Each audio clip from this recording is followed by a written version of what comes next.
सबरी अहिल्या जग का नारी सबरी अहिल्या जग का नारी सबरी अहिल्या जग का नारी सबरी तुमने पार लगाई सबरी तुमने पार लगाई हो आई पारी हमारी रे दूर करो माटे बिहारी रे दूर करो दुख मेरा माटे बिहारी रे दूरी करो दुख मेरा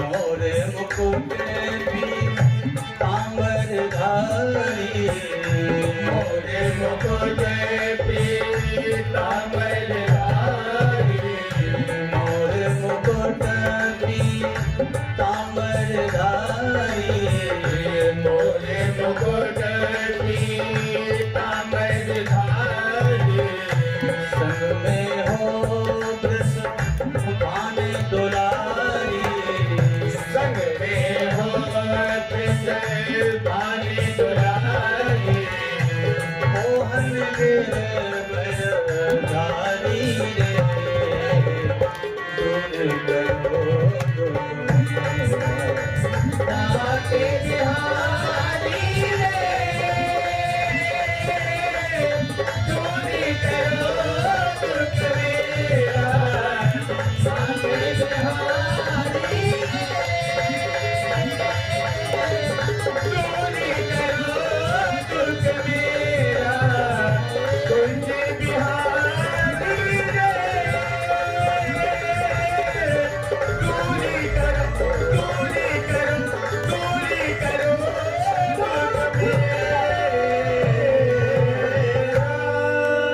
भोली बाकी बिहारी लाल की जय श्रीमद् भागवत महापुराण की जय।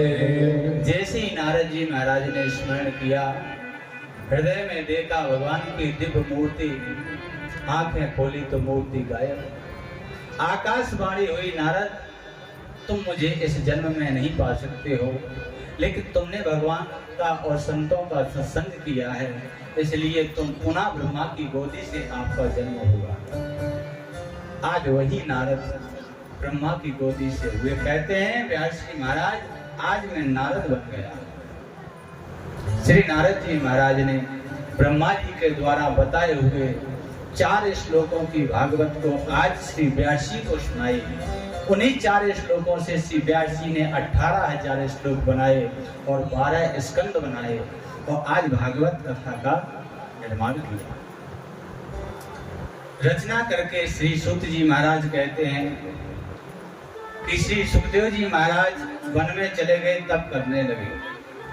अब व्यास जी को चिंता हो गई कि मैंने ग्रंथ तो तैयार कर दिया है लेकिन इसका प्रचार प्रसार कौन करेगा, कोई योग होना चाहिए। व्यास जी विचार कर रहे थे तो महात्मा लोग कहने लगे महाराज ये भागवत ग्रंथ है, ये कोई साधारण पोथी नहीं है, इसका प्रचार प्रसार केवल बैरागी कर सकता है। अब बैरागी को वहां से ला तो सब विचार में पड़ गए कि बैरागी कौन है। जब व्यास जी को स्वयं ध्यान आया कि हमारे पुत्र जैसा तो कोई बैरागी है नहीं, जिसको इस संसार की कोई माया स्पर्श भी नहीं कर सकती। आज अपने पुत्र के पास अपने शिष्य को भेजा। जब शिष्य गए सुखदेव जी के पास तो बड़ा सुंदर श्लोक गाया। बरहा पीडम नटवरवपो कर्णयो कर्णिकारं विप्रदवासा कनक कपसम वैजयन्ती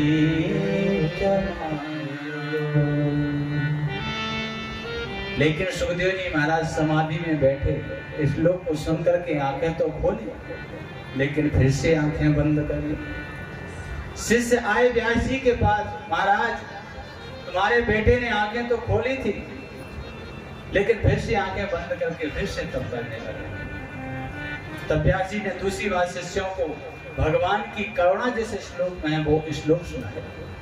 शिष्यों ने जाकर के वही श्लोक श्री सुखदेव जी महाराज के कानों में सुनाए। अहो बकीयम स्तनकालकूटम जिगांस पाया यदा प्रसादि लेवे गतिं दातृचितान्ततोन्यं कम्बा दयालु शरणं व्रजे। जब भगवान की करुणा का श्लोक सुना तो भगवान कितने दयालु हैं, तो श्री सुखदेव जी महाराज की आंखें खुल गई, खड़े हो गए। क्या बात है, किस लिए आए हो? शिष्यों ने हाथ जोड़े, महाराज आपके पिताजी ने आपको बुलाया है। सुखदेव जी महाराज गए, कहा पिताजी आपने किस लिए बुलाया? बोले आपको भागवत का प्रचार प्रसार करना है। व्यास जी ने सोचा कि अभी इसकी थोड़ी परीक्षा हुई है और परीक्षा ली जाए, तो इससे पहले बेटा तुम्हें राजा जनक के यहाँ जाना होगा। ये जनक मिथिला के जनक नहीं है। जनक का मतलब, जनक एक उपाधि है। जब कोई विशिष्ट साधन प्राप्त कर लेता है उसको जनक कहते हैं। जनक जी के पास गए और पहले से व्यास जी महाराज ने जनक जी से कह दिया था मेरा बेटा आने वाला है, तो उसकी परीक्षा करना, कहीं जब परीक्षा में फेल ना हो जाए। तो सुखदेव जी महाराज जब राजा जनक के यहाँ गए तो महाराज जनक ने अपने पहरेदारों से कह दिया था कि मेरी आज्ञा के बिना कोई भी अंदर ना आए। सुखदेव जी महाराज गए, पहरेदारों से पूछा भैया हमें महाराज जनक से मिलना है। पहरेदार अंदर गए, अंदर से बाहर आए, बोले महाराज वो भी मिलेंगे नहीं, 5 दिन तक नहीं मिल पाएंगे वो आपसे। सुखदेव जी महाराज को क्रोध नहीं आया। आज का व्यक्ति है, किसी को बुलाने जाओ, अगर थोड़ी देर नहीं सुना तो क्रोध आ जाता है। इसको इतना घमंड है, घर से बाहर नहीं निकल रहा। व्यक्ति को कितने जल्दी क्रोध आता है। लेकिन सुखदेव जी महाराज ने कहा ठीक है, हम 5 दिन तक यही दरवाजे पर खड़े रहेंगे, जब वो आएंगे तब हम दर्शन कर लेंगे। 5 दिन तक खड़े रहे। आज श्री सुखदेव जी महाराज ने क्रोध को जीत लिया। जैसे 5 दिन हुए तब महाराज जनक ने सुखदेव जी महाराज को बुलाया। तो जब अपनी सभा में बुलाया तो सुंदर सुंदर कन्याओं को बुलाया। वो कन्याएं सुखदेव जी महाराज के आगे पीछे घूमने लगे। कोई शरीर का स्पर्श करती हैं, कोई दृष्टि भरी देखती हैं, लेकिन सुखदेव जी महाराज को काम तलक भी नहीं आया। ये उनकी दूसरी परीक्षा थी। क्रोध को जीत लिया, काम को भी जीत लिया। जनक महाराज कहने लगे बेटा अब तुम इस भागवत ग्रंथ को प्रचार करने के लिए तैयार हो, तुम्हारी परीक्षा हो चुकी। आज श्री सुखदेव जी महाराज ने इस भागवत महापुराण का प्रचार प्रसार किया। श्री सूत जी कहते हैं ऋषियों अब हम तुम्हें कौरवों की कथा को सुनाते हैं। मत तो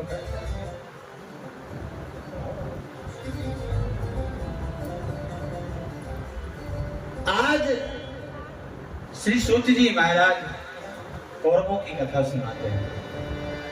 यदा मर्दे कौरव संज्ञाना वीर सतो वीर गतिं गतेषु प्रकोदरा विद्यगताभिमर्श भगिनोरुदण्डे धृतराष्ट्रपुत्रे।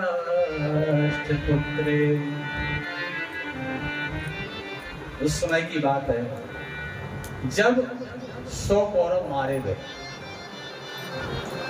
अर्जुन की भीम की गदा के द्वारा आज दुर्योधन की जंघा को तोड़ दिया गया और दुर्योधन एक एक अपनी मौत का पल गिन रहा। अश्वत्थामा आया, मित्र को देखा, आंखों में आंसू है। अश्वत्थामा ने कहा, मित्र आपकी आंखों में आंसू कैसे? क्या विचार कर रहे हो, क्या सोच रहे हो? दुर्योधन कहने लगा, मित्र मैं सोच में पड़ा हूं, हम 100 थे लेकिन आज एक भी जीवित नहीं है, और पांडव 5 थे लेकिन एक भी मरा नहीं।